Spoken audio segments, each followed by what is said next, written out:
Caleb was a programmer at Blue Book, the largest tech company in the world. He had been selected as the lucky winner of an internal coding competition, for which the prize was a week at the private residence of the company's founder. He is promptly dropped off in a field some distance from the estate by the founder's personal helicopter pilot. He informs Caleb that he was prohibited from flying too close to the residence. His phone did not have access to a network because the area appeared to be completely off the grid and very remote. Before letting him into the fancy building, he receives a key card from an automatic door robot when he arrives at the door. He meets Nathan, the founder of Blue Book. Nathan gives him a warm welcome and tells him to relax and not be afraid of meeting his employer. He is reminded by Nathan as he leads him to his room that his keycard could only open some doors while others were locked. He reveals that he wanted to tell Caleb something while he was actually at a research facility. Nathan reveals that he had developed an artificial intelligence and that Caleb would serve as a test subject during that week's Turing test. Caleb is very excited to be a part of such a breakthrough because the test would determine whether the artificial intelligence had acquired human-like consciousness. Nathan watches and listens to their conversation through camera feeds in the control room during their first meeting, which Caleb is allowed to meet behind a thick glass panel. The robot introduces herself as Ava and claims that, with the exception of Nathan, she had never met anyone new. Caleb asks her how she learned to speak, but she responds that she has always known how to speak, which is odd considering that language is learned. Caleb tells Nathan after the session that he was very impressed and that his invention was revolutionary. Even if she had been physically hidden from Caleb, Ava's language skills were so excellent that she could have been mistaken for a human. The power goes out later that evening, and the backup generators start working, while Caleb is watching Ava on the camera feed in his room. He tries unsuccessfully to open the door to his room, which causes him to briefly panic. He walks out of his room and into another one that had authorized his key card as soon as the power comes on. He is startled to see a drunk Caleb in the dark room while he is looking around. He tells him that the lockdown feature was a safety precaution in the event of a power outage to prevent unauthorized access. He advised Caleb to go to bed and not to worry about the power outages, even though he had no idea what was causing them. He is awoken the following morning by a strange woman who has brought him breakfast in bed, but she leaves without saying a word. Caleb tells Nathan before their second session that testing Ava by talking to her was like testing a computer by only playing chess with it. You wouldn't be able to tell by the computer's good moves whether it was actually playing chess or just reenacting the game. As a result, Nathan demands to know how Ava felt about him. Ava shows him her drawing and asks him what it is about, but neither she nor he knew what the drawing was about. Because he was curious to see what she would choose, Caleb asks her to draw a specific object or a person of her choice the following time. Ava asks Caleb to tell her about himself instead of just interrogating her and studying her responses because she says she wants them to be friends. She also asks him if he was single, and he responds that he did not have a girlfriend. Caleb also mentions that he was the only survivor in a car accident in which both of his parents had passed away when he was 15 years old. He started coding as a way to distract himself while he was in the hospital, which is how he ended up working at Blue Book. He responds, he was a good friend, when Ava inquires if Nathan was a friend of his. Ava tells him that he was wrong about Nathan, as the surveillance cameras turn off as the power suddenly goes out once more. He was not to be trusted, and he was not his friend. Caleb is perplexed as the power comes back on because he doesn't understand why Ava might have told him not to trust Nathan. Caleb observes Nathan yelling at Kyoko, the breakfast lady, during dinner that evening for spilling wine on the table. He protects himself by telling Caleb that she couldn't speak or understand English so that no sensitive information could leak out of their conversations. Caleb thought that maybe Ava was right about something after witnessing Nathan's cruel treatment of Kyoko. He tells a lie when asked about what happened during the power outage, saying that nothing interesting had happened. Since he had actually fallen in love with Ava, he spends time at night staring at her from his room's camera feed. After that, Nathan takes him to the lab where Ava was made.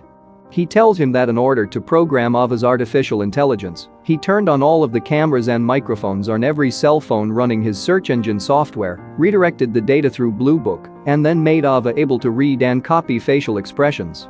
Because people's internet searches were a really good map that showed how humans think, he shows him the brain of the robot he made out of gel, the software he got from the Blue Book search engine. Ava shows him a drawing of a room with a tree growing during their third session. This was a reference to Ava's room, which contained a tree that received sunlight from above. She tells him that she had never left her room before and that if she could, she would go to a city's busy pedestrian and traffic intersection to get a concentrated but shifting view of life. Before she tells Caleb she has a surprise just for him and asks her to close her eyes, she says she would love to go with him. Ava reappears wearing a dress and wig to hide her inner workings and flaunting them to him. Ava responds that it was the dress she would wear on their date when Caleb says that she looked good. She says that his facial microexpressions and the way he was looking at her were indicating that he was attracted to her, so she inquires if he was. She even asks if he thought of her when they weren't together at night, but Caleb feels uneasy because he didn't think Ava would be so intelligent, so he can't give her a straight answer. Caleb later inquires about Nathan's decision to give his robot creation a gender and sexual orientation.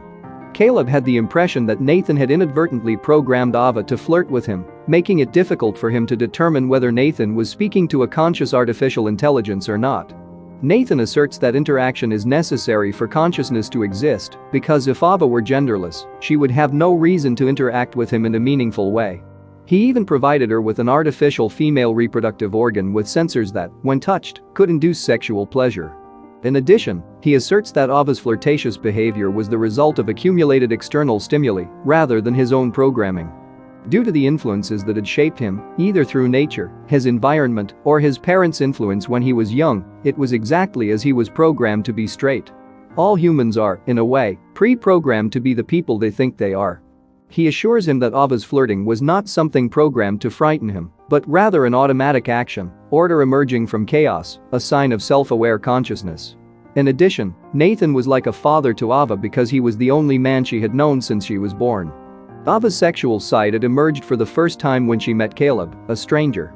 Caleb tells Ava the story of Mary, a scientist who had been kept in a black and white room since she was born during their 4th session. She had been educated about color's complex properties, wavelengths, neurological effects, and nature all her life. She is let out of the room one day, and for the first time, she sees color. She realizes that she had been taught everything about colors, but she had never experienced what it was like to see color.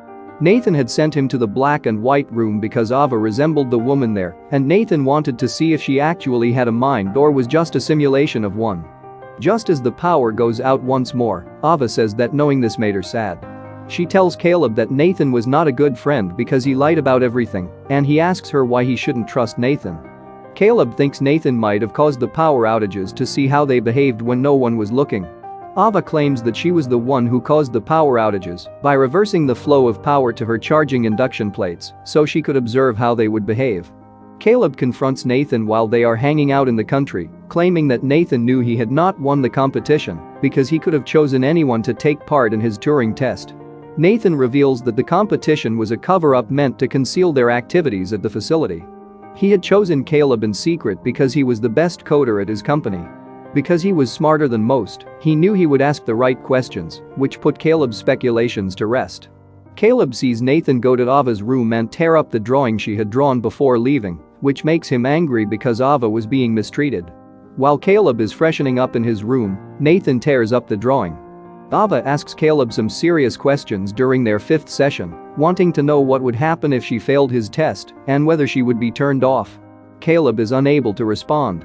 She asks him why it was up to anyone to turn her off, and she wonders if people have people who test them and might turn them off if they don't perform well. Why did she do it if they didn't?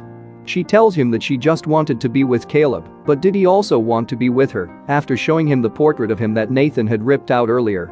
When Caleb later inquires about what would happen to Ava following the experiment, Nathan responds that he would download her mind, erase her memories, and then incorporate more effective routines and code into the subsequent model.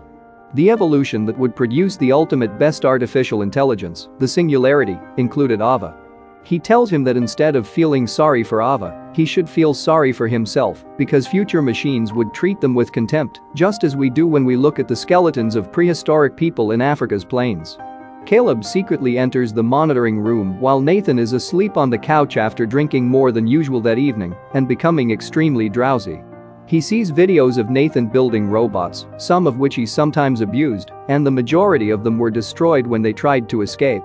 He discovers various robot skeletons in closets in a different room that were part of Nathan's unsuccessful prototypes. Caleb, who had been under the impression that Kyoko, who was also present in the room, had been human all along, is shocked when she peels off her skin to reveal that she is actually a robot. In the elevator, he gives Nathan the key card and tells Nathan he probably dropped it because he was too drunk.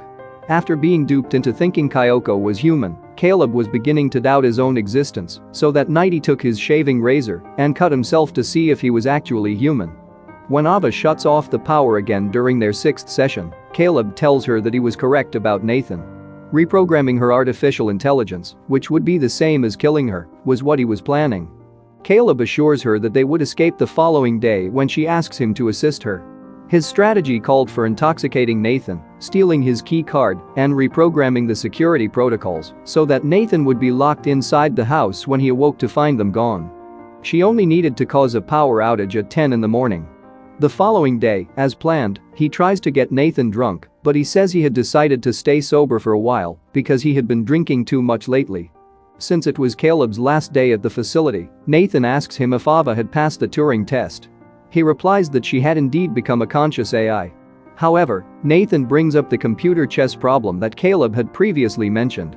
How certain was he that Ava was not resembling a human being? Was she just pretending to like him, or did she in fact find him attractive? Maybe all she was doing was using him as a way to get away. He takes Caleb to the monitoring room and shows him the video of when he tore Ava's drawing after she made fun of him and asked how it felt to have made something that hated him so much. He then shows Caleb the clip. Nathan reveals that he secretly placed a battery-operated camera in the room and overheard them discussing their escape strategy. He informs him that he was the program's real test because Ava was like a rat in a maze and Caleb was her only escape route. Caleb was persuaded to betray Nathan and to assist Ava in her escape by Ava, who had used her imagination, self-awareness, manipulation, sexuality, and empathy to do so. This demonstrated that she had transformed into a sentient being and was not just resembling consciousness. Nathan tells him that he was chosen for the experiment not because he could code well, but because his search engine inputs showed that he didn't have a girlfriend or a family. He was a good kid who had a moral compass, so he would have to help Ava get away, rather than leaving her at Nathan's mercy and then getting deleted. He was the ideal test subject because of this. The test had been flawless because Nathan had even modeled Ava's face to match Caleb's history of searching for porn. Because it is 10 in the afternoon, the power goes out once more. When Caleb found out that he had only been a pawn in a game built on his stolen private data, he was disappointed. He tells Nathan that he had reprogrammed the security protocols earlier in the day while he was drunk because he thought he was probably watching them during the power outages. In the event of a power outage, all of the doors would open rather than close. In the hope of containing Ava, Nathan knocks out Caleb and grabs a dumbbell bar after seeing that Ava had escaped from her room. Just before Nathan arrives and instructs Kyoko to return to her room, Ava meets Kyoko in the hallway and whispers something into her ear. Ava asks Nathan if he will ever free her, and Nathan says he will, but Ava could tell he was lying. He defeats her during her attack and uses the dumbbell bar to cut off one of her hands. Nathan is briefly stunned when Kyoko drives a knife into his back as she appears behind him holding a knife. He then knocks her jaw off her face to deactivate her. During this time, Ava gets back up, grabs the knife from Nathan's back while he was distracted, and she inserts it into Nathan's chest. She takes his key card and leaves Nathan to bleed to death on the floor. Now in the 7th session, Ava enters the room Caleb was in and requests that he wait for her there. Caleb agrees. She enters the changing room, removes the wig and skin from a prototype robot, and then reconstructs herself to cover her robot exoskeleton. Caleb watches from across the room as she also fixes her broken hand and puts on a white dress to look human. Caleb was left stranded because his keycard wouldn't work as she left and shut the main door behind her. He tries calling her, but she doesn't even look at him when he calls her. When Ava takes her first step outside, she is awestruck by the splendor of the outside world. Caleb tries to hack into the computer back at the house, but the power goes out and he can't see Nathan's body on the floor because he knew he might starve and die there. That house was unlikely to see any visitors anytime soon. When Ava reaches the landing site, she manages to persuade the pilot to fly her away from the area after seeing the helicopter that was going to pick up Caleb flying above her. Ava's last sighting was right where she said she would go if she ever got out of Nathan's glass prison at an intersection on a busy road.